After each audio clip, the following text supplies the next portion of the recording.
My husband made me quit my job to focus on being a wife. I did. For 10 years. Then he served divorce papers.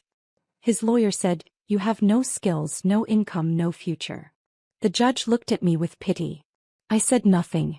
Then my lawyer stood up. Asked one question. About the company I'd been running. Remotely. For 8 years. "Your Honor, this woman has no skills, no income, no future." His lawyer said it slowly. Deliberately.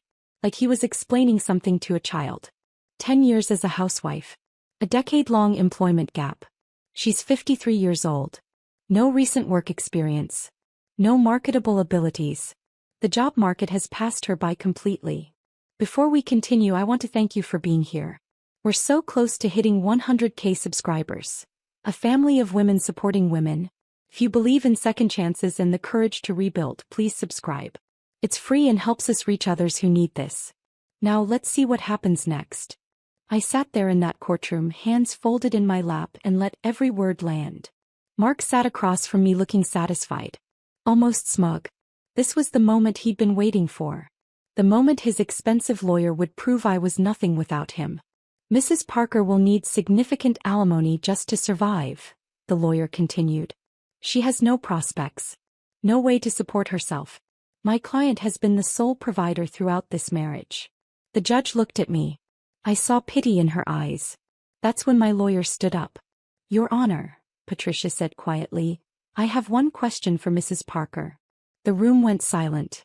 "Mrs. Parker, could you tell the court about the company you've been running for the past 8 years? Mark's face went white. "Let me back up 10 years. To the day my husband made me quit my job to focus on being a wife. The day I became no one. It started with a promotion. His promotion. Mark came home on a Friday afternoon with champagne and that smile he used to give me back when we were happy. Senior account manager. 58,000 a year. We popped the bottle in our kitchen and he talked about the future. How we could finally relax. How his colleagues all had wives who stayed home. How I didn't need to stress myself out working retail anymore. You could quit," he said, refilling my glass. "I make enough now. Focus on being a wife. Focus on being a wife." Like I hadn't been his wife for 10 years while also managing 3 departments at Dawson's department store. Like those two things couldn't exist at the same time. I was tired. 60-hour weeks during holiday rushes. Dealing with difficult customers and corporate restructures. Some part of me heard, "You don't need to work," and thought maybe it would be nice to rest. To have time for myself. To not feel exhausted every single day. "Hey," I said. "I'll think about it." "I already told my boss you were quitting," Mark said. Kissed my forehead. They were impressed. Said it showed I had my priorities straight. He'd already told people. Before asking me. Before I'd decided. I gave my notice the following Monday. My assistant manager Denise cried. Asked if I was sure. I wasn't sure. But Mark had already made it real by telling other people, and backing out would have made him look bad. So I cleaned out my desk on a Thursday afternoon, turned in my badge and drove home to start my new life as just a wife. The first 6 months were fine. Good even. I deep cleaned closets that hadn't been touched in years. Painted the guest room. Started a garden in our backyard because I needed something to do with my hands. I joined the church women's committee. Volunteered at the library on Tuesday and Thursday afternoons. Mark seemed happier. He'd come home to find dinner ready, the house spotless, me showered and dressed in actual clothes instead of my old work uniform. "This is how it should be," he'd say, kissing my cheek. "This is how it should be." Like before had been wrong somehow. Then the comments started. Small ones. Easy to dismiss if you wanted to pretend everything was fine. "Did you really need to buy the expensive butter?" When I unpacked groceries. "What did you do all day?" When he came home and found me reading on the couch. He started checking the mileage on my car. I didn't notice at first. Then I realized he was writing the numbers down in a little notebook he kept in his nightstand. When I asked why, he said he was just curious where I was going.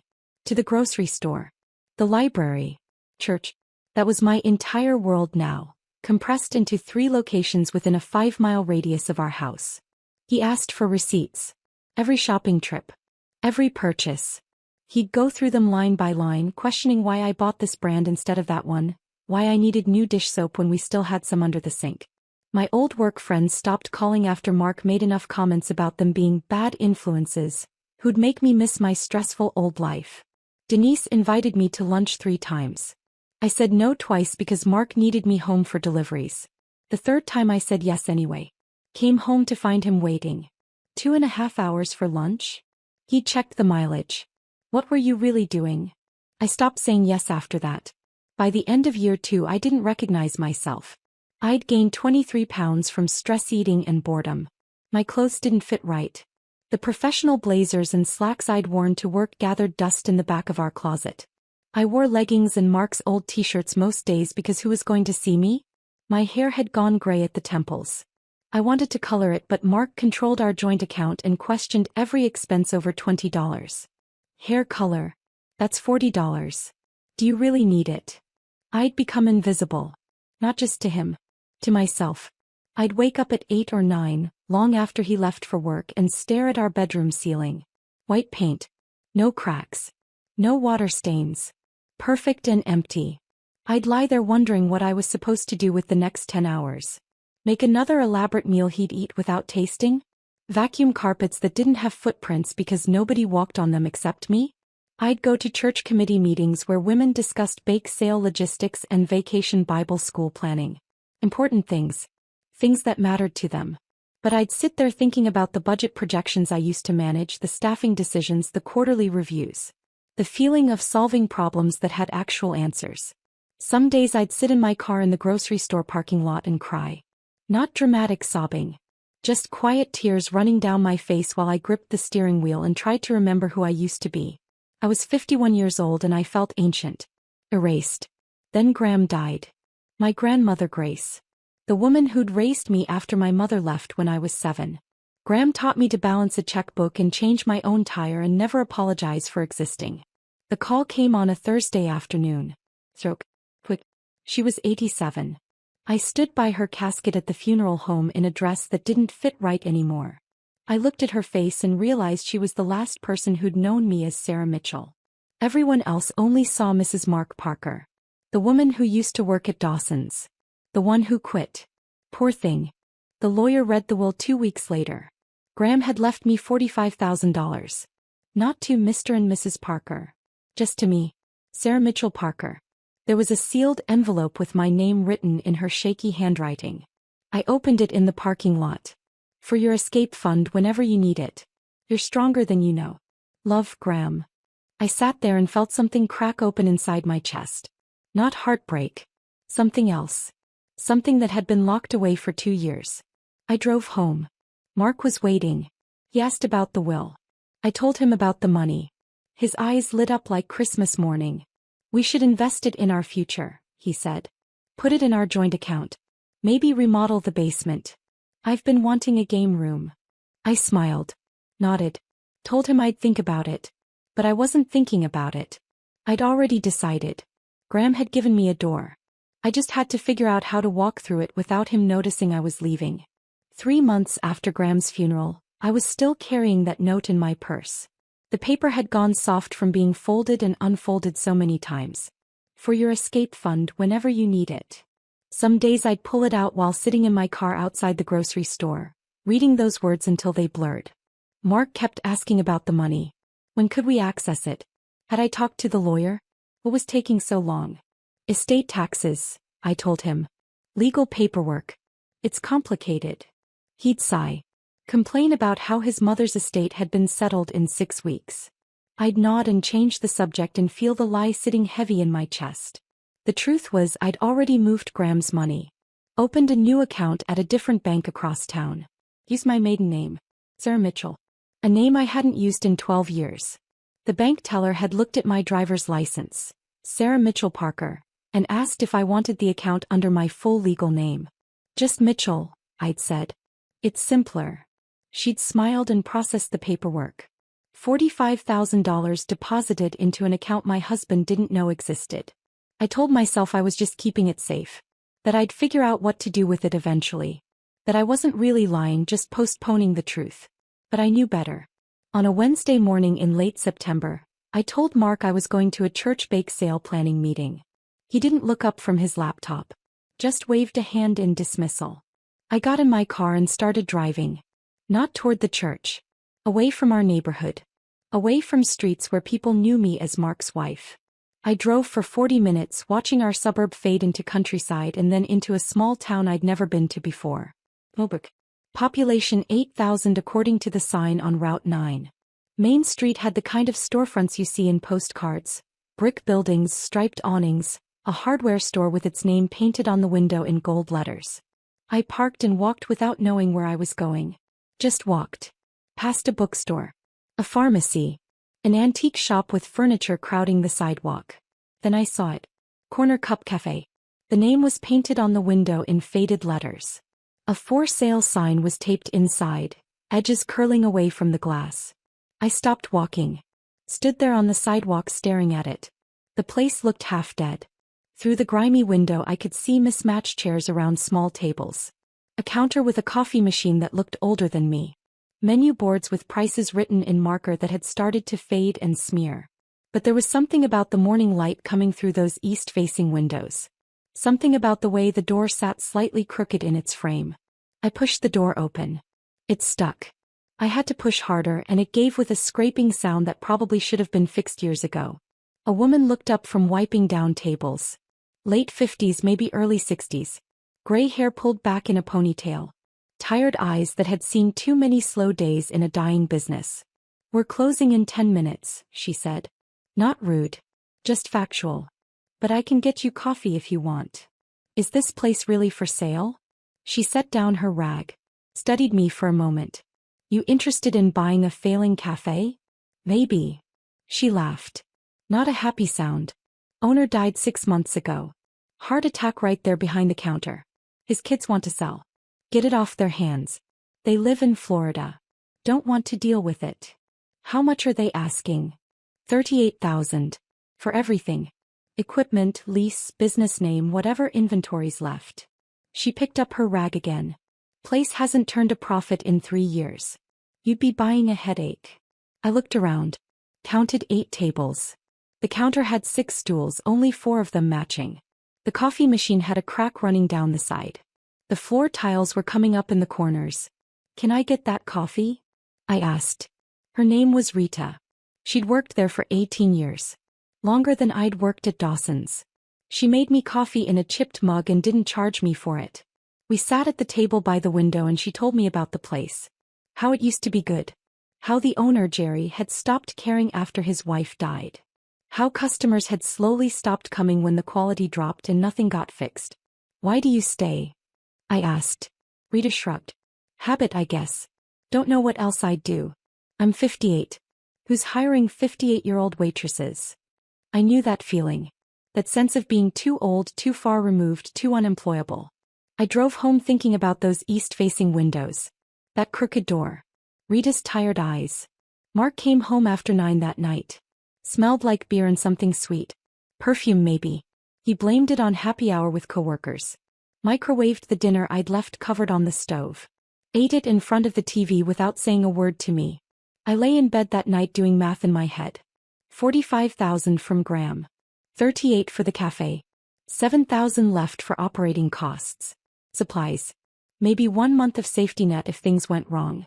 It was insane. I hadn't worked in 2 years. I didn't know anything about running a food business. The equipment was old. The location was 40 minutes away. I'd have to lie to Mark every single day. But I knew retail. Knew inventory management. Employee scheduling. Customer service. Profit margins. I'd turned around 3 struggling departments at Dawson's. This was just smaller. More personal. I could do this. The next morning after Mark left for work, I called the lawyer handling the estate.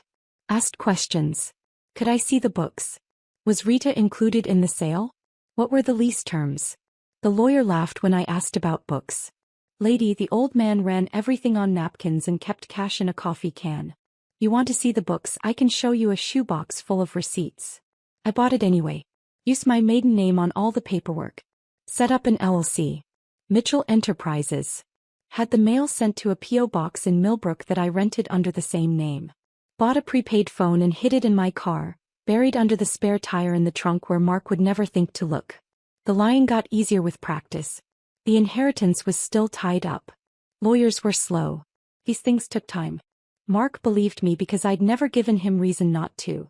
The hard part was the fear. I told Mark I'd joined an early morning prayer group at church. Tuesdays and Thursdays at 5 a.m. He barely looked up from his laptop when I said it. Didn't ask which church or who led the group or why I'd suddenly gotten religious at dawn. The first morning I drove to Millbrook to open the cafe, my hands shook so hard on the steering wheel I almost turned back.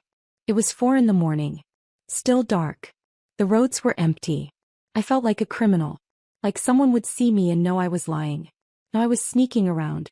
No, I wasn't the obedient wife Mark had spent 2 years creating. Rita was already there when I pulled into the parking lot. Standing by her car with 2 coffee cups from the gas station down the street. She looked at me for a long moment. Then she walked over and handed me one of the cups. "You're really doing this," she said. Not a question. I nodded. Couldn't quite speak yet. "Okay then." She pulled out a set of keys. "Let's get started." We went inside together. Rita showed me how everything worked. The coffee maker needed 3 taps on the left side to start brewing. Had to be exactly 3. 2 didn't work. 4 made it overflow. The sandwich press only heated properly if you held the handle down for the first 30 seconds. The cash register stuck on the number 7 every single time. "Jerry kept meaning to fix that," Rita said. "Never got around to it." The place was falling apart. The walk-in cooler made a grinding sound. The bathroom door didn't latch properly. Half the light bulbs were burned out. But it was mine. For the first time in 2 years I had something that belonged to me. Not to Mark. Not to us. To me.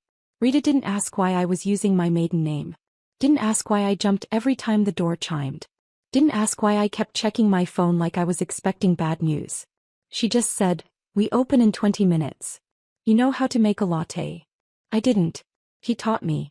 By 9:30 that morning, I'd served 42 customers. Burned my hand twice on the steam wand. Forgotten someone's order and had to remake their sandwich. Said, "I'm sorry" more times than I could count. But I'd done it. I'd opened a business. Run a shift. Made it through. I drove home with burns on my hands and coffee stains on my shirt and my heart beating fast with something that felt like hope. Mark was still asleep when I got there. Mark was in the shower when I came through the door that first morning. I could hear the water running upstairs. Smell his cologne mixing with steam. I'd been awake for 5.5 hours. My hands smelled like coffee grounds and had 2 fresh burns from the steam wand. My back ached from being on my feet since 4:30. I was exhausted and exhilarated and terrified all at once. I changed my shirt in the laundry room. Stuffed the coffee-stained one in the bottom of the hamper. Washed my hands twice to get the smell out. By the time Mark came downstairs, I was sitting at the kitchen table with a cup of tea, looking like I'd just woken up. "How was prayer group?" he asked, pouring himself coffee from the pot I'd made. "Good," I said. "Peaceful." He nodded. Didn't ask anything else. Didn't wonder why I'd showered before leaving the house at 4:30 in the morning. Didn't notice the exhaustion I was trying to hide behind my teacup. That became my life. 3:45 wake-ups. Dressing in the dark while he snored off whatever he'd drunk the night before. Driving 40 minutes to Millbrook with the prepaid phone hidden in my purse. Opening the cafe at 4:30. Working until 9. Driving home. Pretending I'd been at church or running errands or doing anything except what I'd actually been doing. The first year nearly killed me. Rita and I worked alone most days. Just the 2 of us managing everything. I learned to make lattes and cappuccinos and macchiatos. Learned which customers wanted to chat and which ones wanted to be left alone with their coffee. Learned to prep sandwich ingredients so we wouldn't run out during the lunch rush. Learned to work the ancient cash register that still stuck on the number 7. Our morning regulars became familiar faces. Construction workers who came in at 5 for coffee before heading to job sites. Nurses finishing night shifts at the county hospital, looking exhausted in their scrubs. Truck drivers passing through on Route 9 who said our coffee was better than the chain places. There was Frank, a 68-year-old retired mechanic who came in every morning at 6. He told me once that my coffee was better than his ex-wife's, and I could tell he meant it as the highest compliment he could give. There was Linda, a hospice nurse who worked overnight and stopped in at 7:30 on her way home. She always ordered the same thing. Large coffee, light and sweet, and a blueberry muffin. There was David, who drove trucks and knew our hours because he'd pass through Millbrook every Tuesday and Thursday around 5:15. They started calling me Ms. Mitchell, asking how my day was going, telling me about their lives. I was someone again. Not just Mark's wife. Not just the woman who used to work at Dawson's. I was Ms. Mitchell, who ran the cafe and remembered your order and asked about your sick dog.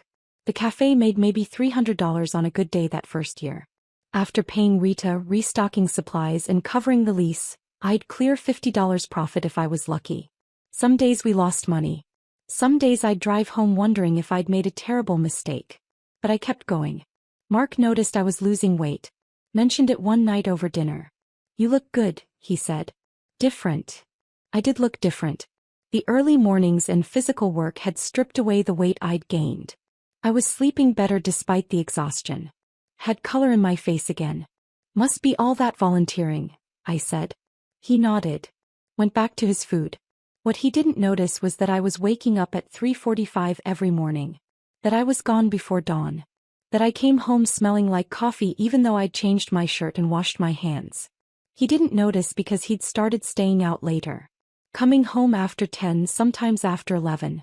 Smelling like cigarette smoke and something sweet I couldn't quite identify. When I asked where he'd been, he'd say happy hour with coworkers. Office thing. You wouldn't understand. I stopped asking. Instead, I started checking our joint account. Not every day. Just occasionally. Carefully. Making sure to clear the browser history after.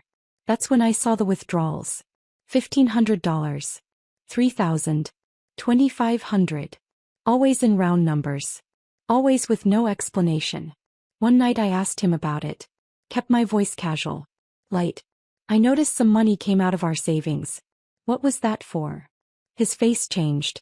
Got hard in a way I wasn't used to seeing. Investment opportunities through the office, he said. You wouldn't understand the details. I'd like to understand. Sarah. He said my name like a warning. I'm the one who works. I'm the one who makes the money. I think I can decide how to invest it without getting permission from someone who hasn't had a job in 3 years. I didn't say anything. Just nodded. Let it drop. But I started keeping records. A little notebook hidden in my car. Every withdrawal he made, I wrote it down. Date. Amount. His excuse if he gave one. $15,000 disappeared that first year. $15,000 from our joint savings while I was working 80-hour weeks to build something he knew nothing about. I said nothing. What could I say without revealing I was checking the accounts? Without explaining why I wasn't panicking about money when I supposedly had no income? The secret I was keeping had walls built from other secrets. Month 14, I hired my first employee besides Rita. Her name was Jasmine. 29 years old with a 3-year-old daughter. She came in for the interview wearing jeans that had been washed so many times they were nearly white. Shirt with a small stain on the collar she tried to hide with a cardigan. She sat across from me at one of the cafe tables and her hands shook when she filled out the application. I haven't worked in 4 years, she said. My ex said he'd support us. Then he left. Stopped paying child support. I've been applying everywhere but nobody calls back. I looked at her application. High school diploma. Some community college. Previous experience as a waitress before her daughter was born. When can you start? I asked. She blinked. You're hiring me? $12 an hour. Tips split evenly between everyone working that shift. Can you do mornings? 6 to noon. He started crying. Right there at the table. Said yes through the tears. Said thank you about 15 times. Rita took her under her wing the way she'd taken me. Taught her the systems. Showed her how to handle the difficult customers with grace. Jasmine was good. Fast learner. Kind to people. Her daughter's daycare was 2 blocks away, so she could walk there after her shift. Then came Bobby. 42 years old. Line cook. Came in asking if we were hiring and I almost said no because we didn't really need anyone else yet. Then he mentioned he'd just gotten out. 3 years for possession. Couldn't find work anywhere because of his record. I can cook, he said. I'm good at it. I just need someone to give me a chance. I hired him for kitchen work. $10 an hour to start. He showed up 15 minutes early to every single shift. Never complained. Made breakfast sandwiches that were so good people started coming in just for those. Maria came next. 52 years old. From Guatemala. Her English was rough but her baking was perfect. She made bread the way Graham used to, by feel not measuring. He had 3 kids. Husband had left her 6 months earlier. Disappeared back to Guatemala and left her with nothing. These people became my family. My real family. The ones who understood what it meant to rebuild yourself from nothing. They figured out pretty quickly that something wasn't normal about my situation.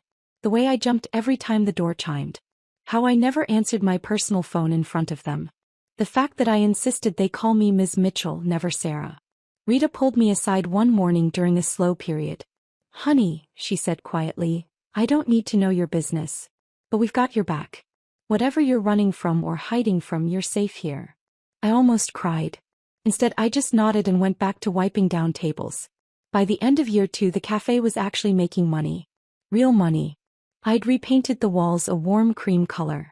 Replaced the broken equipment. Updated the menu with items Bobby suggested. Fixed the bathroom door and the grinding walk-in cooler and even the cash register that stuck on 7. We were making $700 on weekdays. $1,000 on Saturdays. After expenses and payroll and everything else, I was clearing $6,000 a month. That's when I started looking at the second location. Another failing cafe in Millbrook. Owner was retiring. Wanted $18,000 for it. I had $22,000 in my business account by then. Rita said I was crazy to expand so fast. "You're barely 2 years in," she said. "You should wait. Build up more savings." But I'd spent 12 years in retail management. I knew how to scale. Knew when to grow. I bought it. Put Jasmine in charge. She cried again when I told her. Within 6 months, both locations were profitable. I was making more money than I'd ever made at Dawson's. More than Mark made in his fancy account manager job. And he had no idea. He thought I was volunteering at church. Doing book club on Thursday nights. Maybe running errands. He had no idea I was running 2 businesses 40 minutes away in a town where nobody knew Mrs. Mark Parker existed. By year 7, I'd opened 4 locations. The original cafe, the second one Jasmine managed, a third near the hospital that did brisk business with medical staff, and a fourth by the highway that caught travelers and truckers. I had 32 employees. I was clearing $12,000 a month in owner's draw. Mark still had no idea. I'd gotten better at the lying. Better at the logistics. I worked the opening shift at the original location 6 days a week, 4:30 to 9:30, then spent a few hours rotating between the other locations. Checking in. Handling problems. Meeting with suppliers. I told Mark I'd expanded my volunteering. Church food bank. Library programs. Meals on Wheels. He never questioned it. Never asked for details. Never seemed to notice or care how I spent my days. He was staying out later. Coming home after midnight some nights. I'd be in bed pretending to sleep when he'd stumble in, smelling like smoke and alcohol and something floral I couldn't place. On a Wednesday in November I was doing laundry. Going through pockets before washing like I always did. Mark's work pants. I pulled out a crumpled receipt and almost tossed it without looking. Something made me unfold it. Riverside Casino. 3 days ago. Dinner for 2. $87. 2 glasses of champagne. 1 ribeye steak. 1 salmon. I stood there in our laundry room holding that piece of paper and something cold settled in my chest. Mark had told me he was working late on Monday. Project deadline. Wouldn't be home until 10. I stared at the receipt. 2 glasses of champagne. We hadn't had champagne together in 4 years. I'd suggested it once for our anniversary. Mark had said it was too expensive. Said we needed to watch our spending. Be responsible. But he'd bought champagne for someone else. I checked his other pants. The khakis from last week. The jeans from the weekend. 2 more receipts. Different dates. Same restaurant. Same casino. Always dinner for 2. Always expensive. I sat down on the laundry room floor with those 3 receipts spread in front of me like evidence at a crime scene. The money wasn't what hurt. I'd been secretly refilling our joint account with transfers from my business to cover his gambling withdrawals. I knew he was burning through our savings. Had been for years. But this felt different. This was deliberate. Planned. He was taking someone to dinner. Buying champagne. Spending money he claimed we didn't have on a woman who wasn't me. I didn't confront him that night. Or the next day. Instead I started watching. Really watching. He'd come home and shower immediately. even on nights when he claimed he'd been at the office. Who showers after sitting at a desk? There was new cologne in our bathroom cabinet. Expensive stuff. I'd never bought it. When I asked him about it, he said it was a gift from a coworker. For his birthday. His birthday had been 6 months ago. He'd started using breath mints. Kept a tin in his car. Another in his jacket pocket. Mark had never cared about his breath before. Now he was 54 years old and suddenly worried about it. The pieces were all there. I'd just been too busy building my businesses to put them together. 2 weeks after I found the receipts, I checked our joint account. Another withdrawal. $22,000. Gone. In one transaction. I sat at my kitchen table staring at the screen on my laptop. $22,000. Our savings was almost empty now. When Mark came home that evening, I kept my voice calm. Light. Casual. I saw a withdrawal from our savings. $22,000. What was that for? His face changed. Got red. Angry. My mother needs emergency surgery, he snapped. How dare you question me about taking care of my own mother? Do you think I'm lying to you? I said nothing. Just looked at him. I can't believe you'd make this about money, he continued. My mother is sick and you're worried about the account balance. That's unbelievable, Sarah. Really unbelievable. I'm sorry, I said quietly. You're right. I shouldn't have asked. He nodded. Accepted my apology like it was his due. Went upstairs to change for dinner. I sat there at the kitchen table. His mother had been dead for 6 years. Died of pneumonia in a nursing home in Florida. We'd gone to the funeral together. He was lying to my face and didn't even care enough to make it believable anymore. I went upstairs. Sat on the edge of our bed. Thought about 7 years of waking up at 3:45. 7 years of burns on my hands and aching feet and pretending to be someone I wasn't. 7 years of building something while he destroyed everything. The next morning at the cafe, Rita took one look at my face and poured me coffee without asking. Added extra cream the way I liked it. Set it in front of me and squeezed my shoulder. You okay, honey? I nodded. Couldn't quite speak yet. She didn't push. Just went back to prepping for the morning rush. That's when I decided I needed to know for sure. Not a private investigator. I couldn't afford that. Couldn't risk the paper trail. Couldn't have Mark finding out I was checking on him. But Emma could help. Our neighbor's daughter. 16 years old. Worked part-time at my third location after school. Sweet kid. Good grades. Saving for college. I'd written her a reference letter for her applications. She called me Aunt Sarah when her parents weren't around. One afternoon during her shift, I asked her casually about the neighborhood. If she'd seen Mr. Parker much lately. She got quiet. Looked down at the register she was restocking with receipt paper. Ms. Mitchell, she said carefully, there's something I should probably tell you. She pulled out her phone. Opened her photos. Showed me. Mark's car in our driveway on a Thursday afternoon. 2:15 p.m. When he should have been at work. A woman getting into the passenger seat. Blonde hair. Young. Maybe early 30s. Another photo. Same woman leaving our house 2 hours later. 3 more photos. Different days. Same pattern. I wasn't trying to spy, Emma said quickly. But I walk home from school past your house and I kept seeing her. And I thought you should know. In case you didn't know. I'm sorry. I looked at those photos. This girl had been documenting my husband's affair for 3 months. Taking pictures because she thought I should know. Because she cared enough to protect me. Thank you, I managed to say. Can you send these to me? She did. To my business phone. The prepaid one Mark didn't know existed. That night I waited until Mark was in the shower. Went through his phone. The password was still my birthday. Had been for 12 years. I opened his messages. Hundreds of texts from a contact saved as Br. Brittany, I assumed. I scrolled through them. Didn't read every word. Couldn't. But I read enough. Plans to leave me. Discussions about timing. About how much money he'd get in the divorce. She's so boring, Brittany had written. She doesn't even have a job. What does she do all day? Mark's response, I know. You're right. I deserve better. Someone who actually contributes something.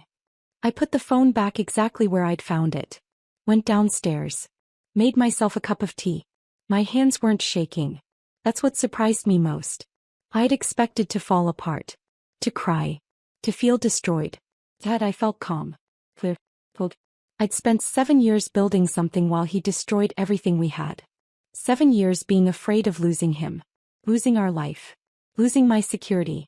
But sitting there in our kitchen at 11 o'clock at night, I realized something. I had nothing left to lose.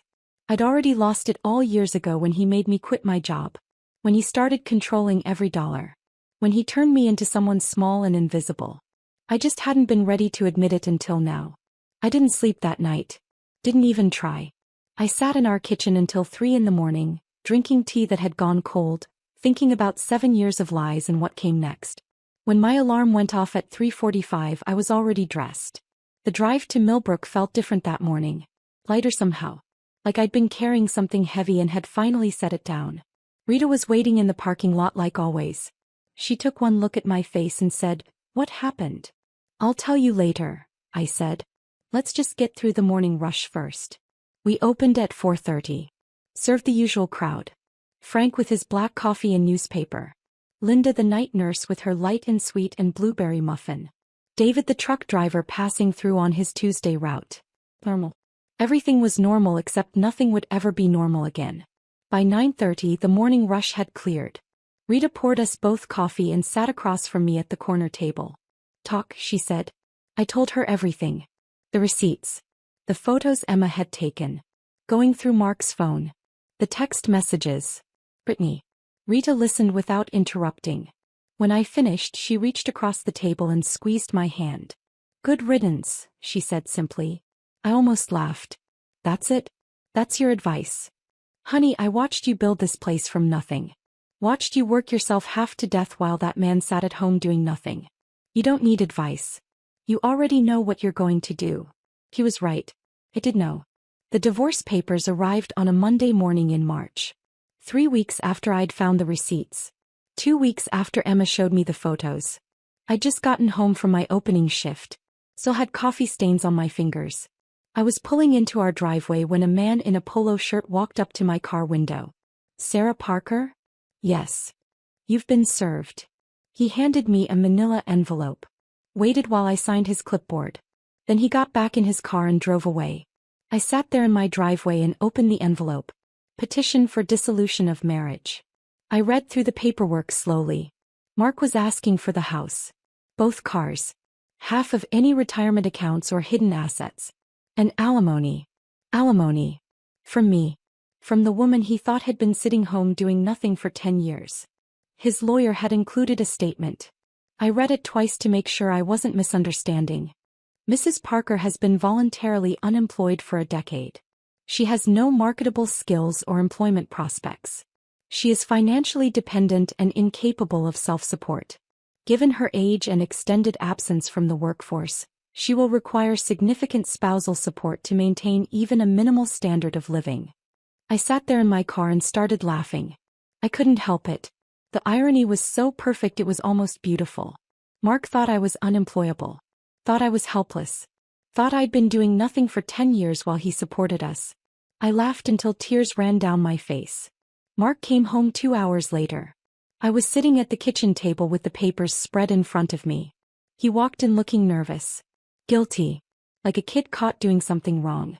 "Sarah," he started. "I'm sorry you had to find out this way. Not sorry for cheating. Not sorry for lying. Not sorry for the affair or the gambling or any of it. Just sorry I'd found out through legal papers instead of him telling me himself. I think this is best for both of us," he continued when I didn't say anything. "We've grown apart. You deserve someone who can make you happy." I almost laughed again. He was using therapy language. Making it sound mutual. Like we'd both decided this together. "When are you moving out?" I asked. He looked relieved. "This week. I've already started packing. I'll get the rest of my stuff over the next few days." "Where are you going?" "Staying with a friend. Until we figure everything out." "A friend. Right." He moved out on Thursday. Packed his clothes and his golf clubs and the TV from the living room. I helped him carry boxes to his car. Didn't fight. Didn't cry. Didn't beg him to stay. He seemed almost giddy with how easy I was making it. "We can be adults about this," he said, loading the last box into his trunk. Split things fairly. No reason to make it ugly. Whatever you think is fair, I said. He smiled. Actually smiled. Then he kissed my forehead like I was a child. You'll be okay, he said. Maybe you can get a job at Target or something. Get back on your feet. I watched him drive away. Stood in our driveway until his car disappeared around the corner. Then I went inside and called Patricia Chin. Patricia was 63 years old. Sharp-eyed and sharp-tongued. Her daughter Amy worked at my fourth location. Had been working there for 8 months. Amy had mentioned once that her mother was a lawyer who specialized in family law. I'd filed that information away without thinking much about it. Now I needed it. Patricia answered on the second ring. This is Patricia. Miss Chin, this is Sarah Mitchell. Amy's boss from the cafe. I need a lawyer. There was a pause. What kind of lawyer? Divorce. Come to my office. 2 o'clock today. Bring the papers. She took my case after hearing 5 minutes of the story. Said she'd seen men like Mark before. Said she'd handled her own ugly divorce 15 years ago and knew exactly how this would play out.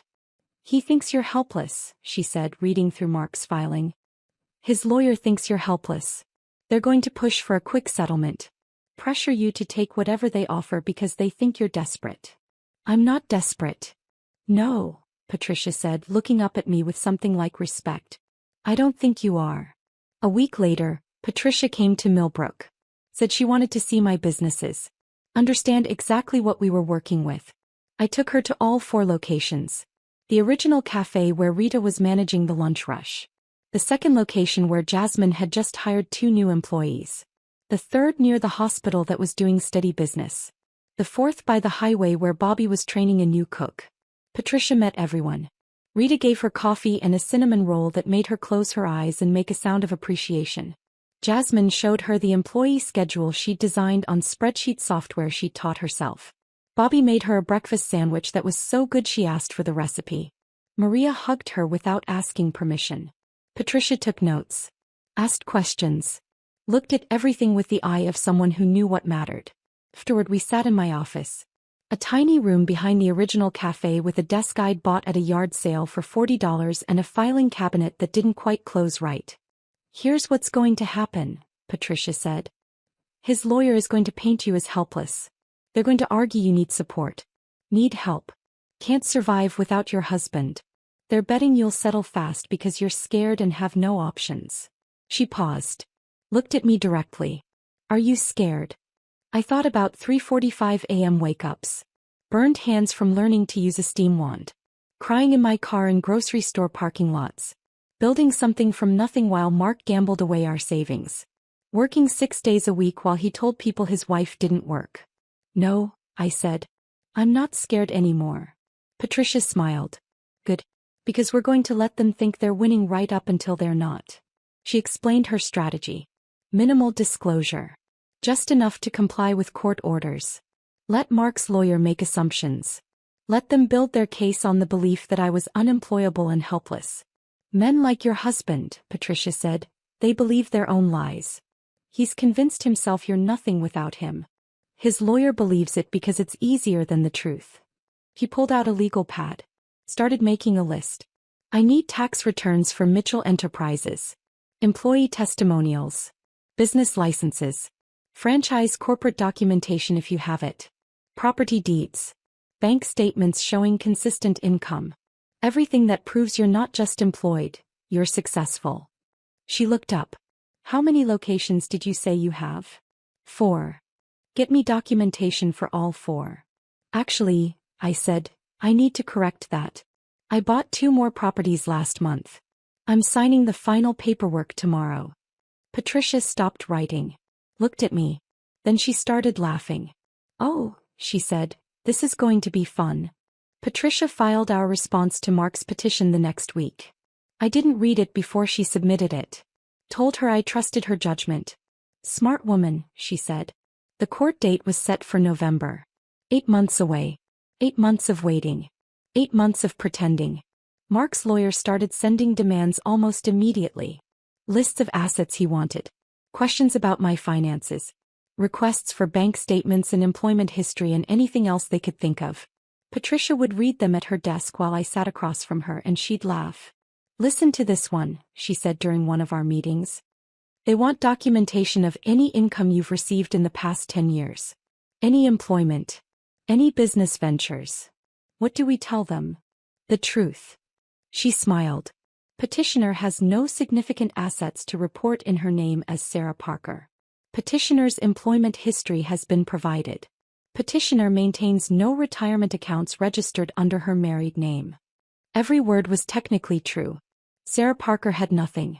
Sarah Mitchell had 6 cafe locations and a healthy bank account and more employees than Mark had ever managed. Won't they figure it out? I asked. Eventually, yes. In court. When it's too late for them to change strategy. Patricia leaned back in her chair. Right now they're operating on assumptions. We're not going to correct those assumptions until we absolutely have to. Meanwhile, Mark was living his best life. At least that's what it looked like on social media. I didn't follow him. Didn't follow Brittany either. But Amy, Patricia's daughter who worked at my 4th location, would show me things sometimes. Not to be cruel. Just to keep me informed. Brittany posted photos of their trip to Miami. Beach shots. Fancy restaurants. Hotel room with an ocean view that probably cost $300 a night. New furniture being delivered to their apartment. A leather couch that looked expensive. A dining table that matched. Dinners at steakhouses with plates that cost more than most people's grocery budget. Where is he getting the money? I asked Patricia during one of our meetings. He pulled out a document. He took a loan against his car title. $18,000. Terrible interest rate. He's paying it off monthly at nearly $500. He thinks he's going to win, I said slowly. He thinks he's going to get the house and enough money for me to pay it all back. Exactly. I sat there thinking about that. Mark had borrowed $18,000 to finance his new life with Brittany.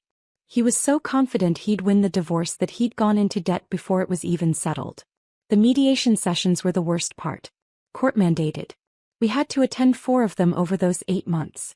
Sit in a conference room with Mark, his lawyer, Patricia, and a mediator who was supposed to help us reach an agreement. Mark's lawyer would make his case. Paint me as helpless. Unemployable. Dependent. Mrs. Parker has been out of the workforce for 10 years, he'd say, looking at the mediator with practiced sympathy. That's a significant gap. In today's job market, a woman her age with no recent experience faces nearly insurmountable barriers to employment. I'd sit there with my hands folded in my lap, looking down at the table. We understand this is difficult, he'd continue. But with some retraining, perhaps community college courses, Mrs. Parker might find entry-level employment. Retail perhaps. Food service. Something to help her get back on her feet. Patricia would kick me under the table when my face showed too much amusement. I'd rearrange my expression. Look worried. Kitten. Yes, I'd say quietly when asked. It has been a long time. I am worried about my future. Mark would look at me with something between pity and contempt. Like I was a problem he was trying to solve as kindly as possible. The mediator would suggest compromises. Maybe Mark could keep the house but pay me a small settlement. Maybe I could take one car and he'd take the other. Maybe alimony for just 2 years instead of 5. Patricia would say we'd consider it. Take the proposals back to me. Think it over. We never accepted any of them. After the second mediation session, Patricia and I walked to our cars together. She was shaking her head. You're enjoying this too much, she said. Am I? Yes. I saw you trying not to smile when his lawyer called you unemployable. I had been trying not to smile. There was something darkly satisfying about watching them underestimate me so completely. About knowing what was coming and knowing they had no idea. But there were other nights. Nights when the satisfaction faded and I'd lie awake wondering if I was becoming like Mark.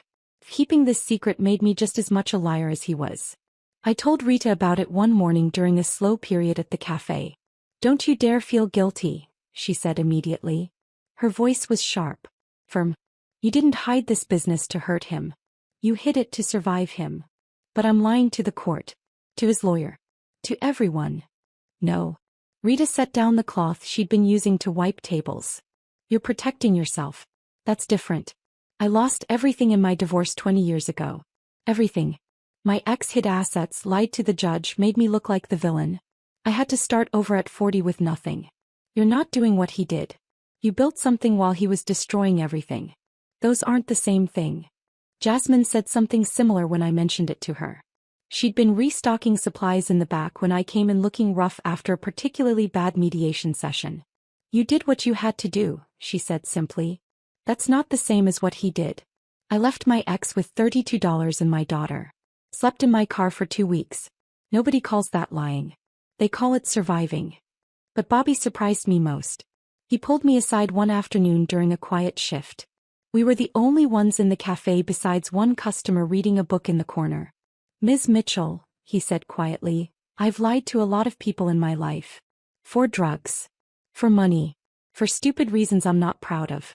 I spent 3 years in prison because of choices I made. I nodded. Waited for him to continue.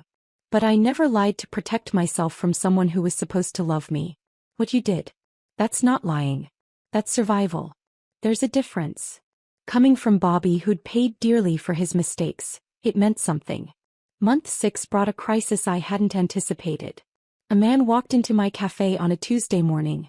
I was behind the counter helping with the morning rush because one of our regular staff had called in sick. I looked up to take his order and my stomach dropped. Derek. Mark's coworker. I'd met him twice. Once at a company picnic years ago. Once at a barbecue at our house. Our eyes met. I saw recognition flash across his face. His mouth started to open. Rita moved faster than I'd ever seen her move. She stepped between us, blocking his view of me, her voice loud and cheerful. I'm sorry, sir, but Ms. Mitchell is handling a private business call. I'd be happy to help you with your order. She physically turned him toward a table on the far side of the cafe. Away from the counter. Away from me. I disappeared into the back office. Closed the door. Sat down at my desk with my heart hammering so hard I could feel it in my throat. I heard Rita's voice. Friendly. Professional. Taking his order. Making small talk. After what felt like hours but was probably 10 minutes, she came to find me. He's gone, she said. Didn't see you. I made sure of it. Are you certain? Positive. Kept myself between you and him the whole time.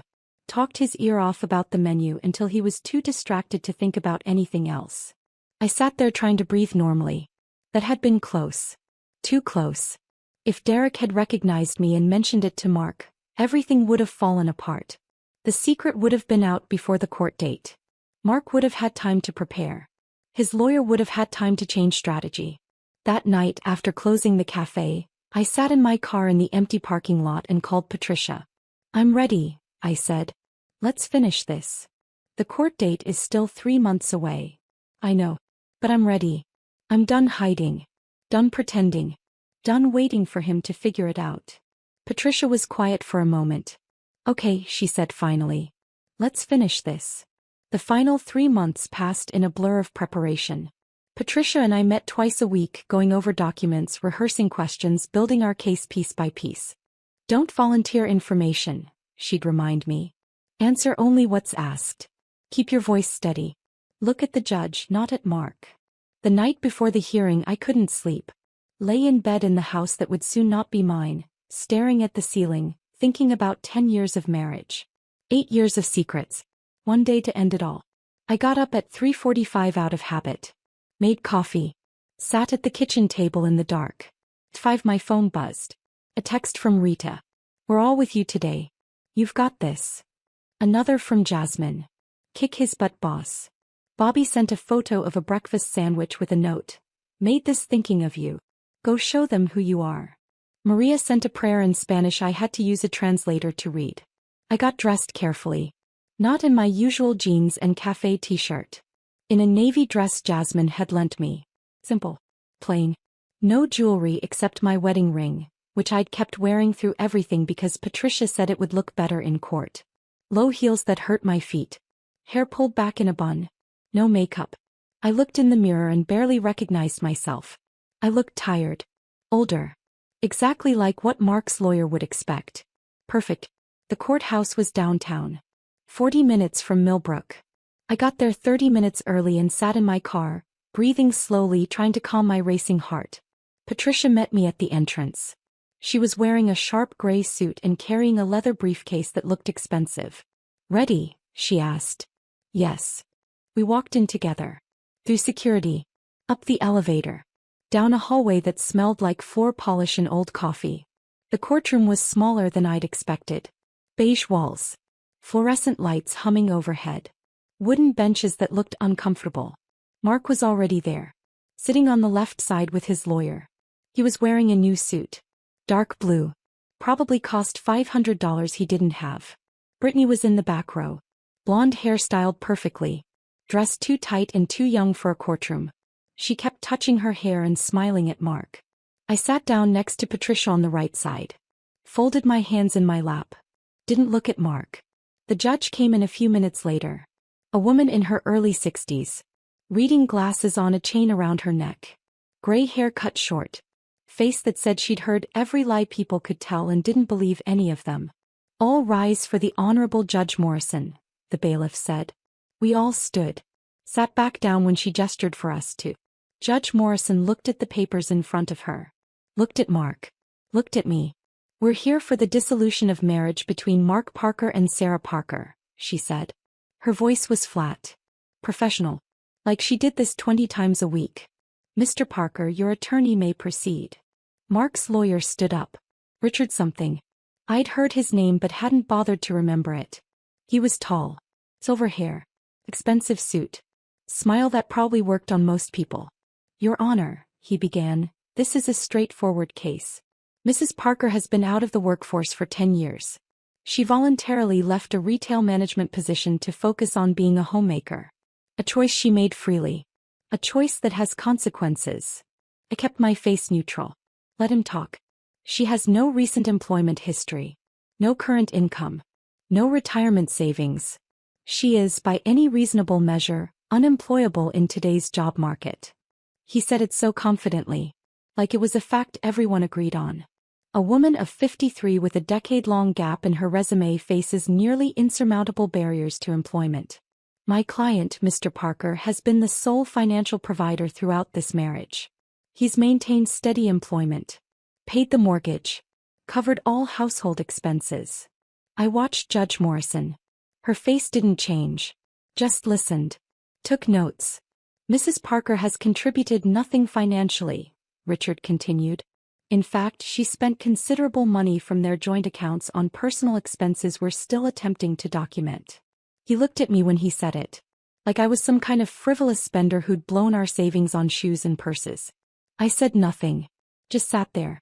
Mr. Parker is requesting an equitable division of assets, Richard said. Which, given Mrs. Parker's complete lack of financial contribution, means she should receive minimal settlement. Perhaps enough to get her through 6 months while she seeks employment. Entry-level retail. Food service. Anything to help her rebuild basic work skills. Entry-level retail. Like I hadn't managed 3 departments and 42 employees before Mark made me quit. Your Honor, this is simply a matter of practical reality. Mrs. Parker needs to face facts. She has no skills. No income. No future prospects. The sooner she accepts this and agrees to reasonable terms, the sooner both parties can move forward with their lives. He sat down. Looked pleased with himself. Mark nodded along. Looked at me with something between pity and contempt. Brittany was smiling in the back row. Judge Morrison made another note. Looked up at Patricia. Counsel for Mrs. Parker? Patricia stood slowly. She's not a tall woman. 5'4" maybe. But something about the way she moved made the room feel smaller.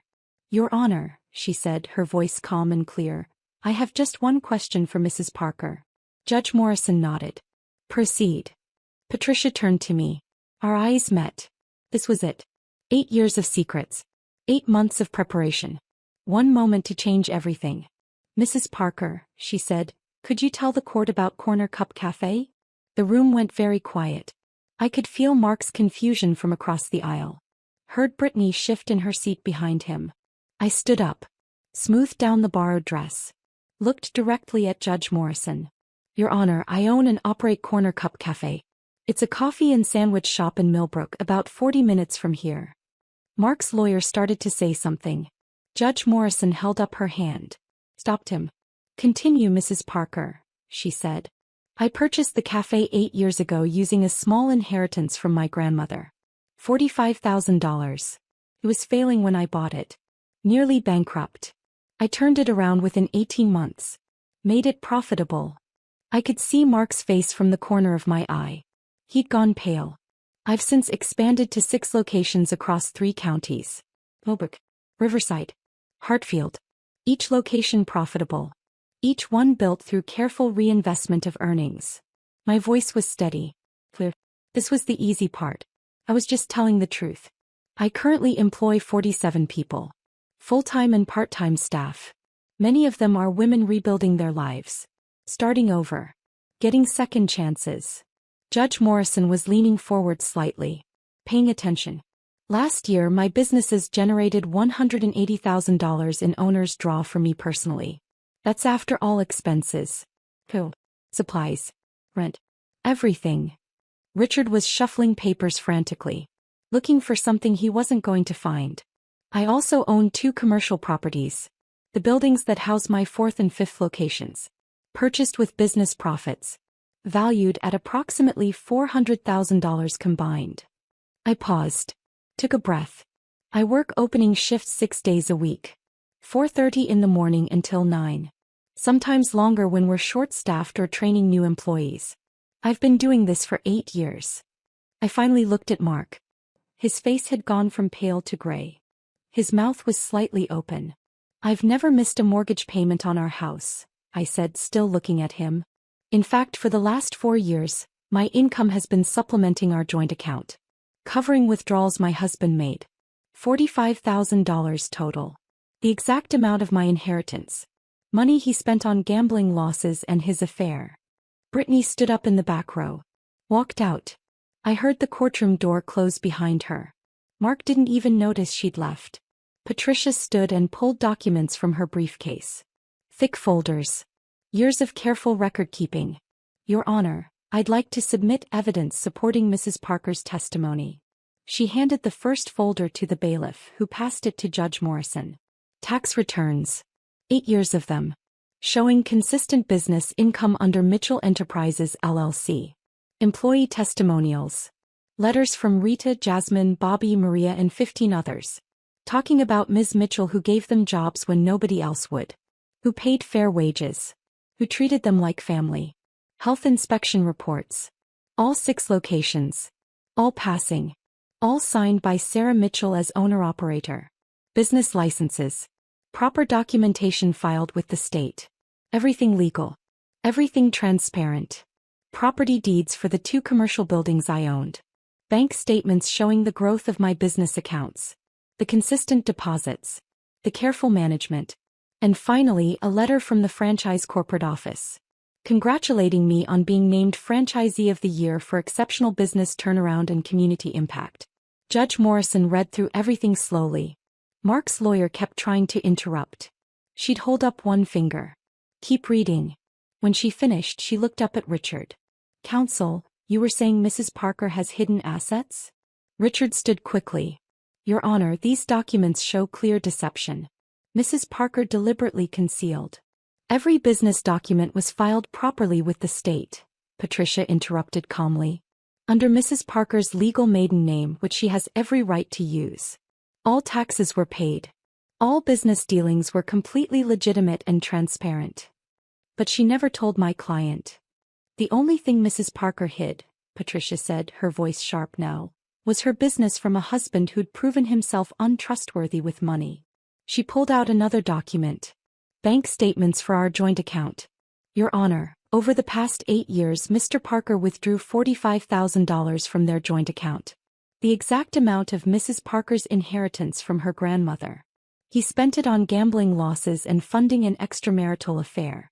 Meanwhile, Mrs. Parker was actually depositing money into that same account from her business earnings to keep their household afloat and prevent their mortgage from defaulting. He let that sink in. Mr. Parker has already taken his share. Every penny Mrs. Parker earned through her business was kept completely separate from marital assets. Judge Morrison looked at Richard. Does your client have anything else to present? Richard looked at Mark. Mark looked like he might be sick. No, Your Honor, Richard said quietly. Judge Morrison took off her reading glasses. Set them on her papers. Looked at Mark for a long moment. Mr. Parker, your wife spent 8 years working 80-hour weeks to build a successful business while you gambled away your family's savings and pursued an extramarital affair. Mark started to speak. She held up her hand. The fact that you didn't know about her business speaks to your lack of attention, not her lack of transparency. This court finds that you've already received more than your fair share of marital assets through your systematic depletion of joint accounts. She picked up her pen. Started writing. Mr. Parker will receive his personal belongings, his vehicle, and half of his retirement account that he hasn't already borrowed against. Mrs. Parker will retain the marital home, all business assets, all business-related properties, and all business accounts. No alimony will be awarded to either party. Mark's face went red. Your Honor, that's not. Consider yourself fortunate this ruling isn't worse. Judge Morrison's voice was ice. We're done here. She stood. Left through the door behind the bench. I sat there for a moment, not quite believing it was over. Patricia squeezed my arm. Congratulations. I walked out of that courtroom on shaking legs. Patricia beside me. Through the doors into the hallway. And there they were. Rita, Jasmine, Bobby, and Maria. Standing together near the elevators. They'd driven up together. Taken the morning off. Come to be there for me. Jasmine was crying. She ran over and hugged me so hard I almost fell backward. Bobby grabbed me next. Lifted me off my feet. That's our boss, he said, laughing. Maria just held my face in her hands and said something in Spanish I didn't understand but felt in my chest. Rita stood back watching. When the others finally let me go, she stepped forward. Welcome home, boss, she said like she'd been saying for 8 years. I couldn't speak. Just nodded. Tried not to cry. We stood there in that courthouse hallway, the 5 of us, until Patricia said she needed to file some paperwork and I should go home. Rest. Let it all sink in. But I didn't get to leave yet. Because Mark found me in the parking lot 20 minutes later. I was walking to my car with Rita and the others when I heard my name. Sarah. I turned. He was standing by his car. Brittany wasn't with him. I'd seen her leave during the hearing. Walk right past the courthouse windows. Didn't even wait to hear the outcome. I'll wait in the car, Rita said quietly. The others followed her. Left me standing there alone with my ex-husband. He looked smaller somehow. Older. The new suit that had looked expensive in the courtroom just looked like clothes now. You've been lying to me for 8 years, he said. I stopped walking. Turned to face him completely. Yes, I said. I lied about where I went every morning. I lied about what I did with my grandmother's money. I lied about having no income, no prospects, no future. I took a breath. You lied about loving me. About respecting me. About where our savings went. About working late. About who you were spending time with. You lied about your mother needing surgery. Your mother who's been dead for 6 years. He flinched. Looked away. The difference, I continued, is that I lied to survive you. You lied because you stopped caring enough to tell me the truth. He started to say something. I held up my hand. The same gesture Judge Morrison had used. We're done here, I said. I got in my car. Rita was in the passenger seat. Jasmine and Bobby and Maria were in Jasmine's car behind us. I drove away. Didn't look back. We went to the original cafe.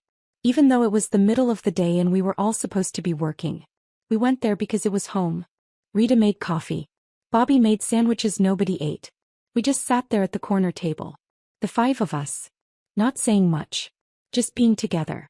3 months later, everything had changed and nothing had changed. I sold the house. Moved into a small 2-bedroom apartment in Millbrook. Walking distance from the original cafe.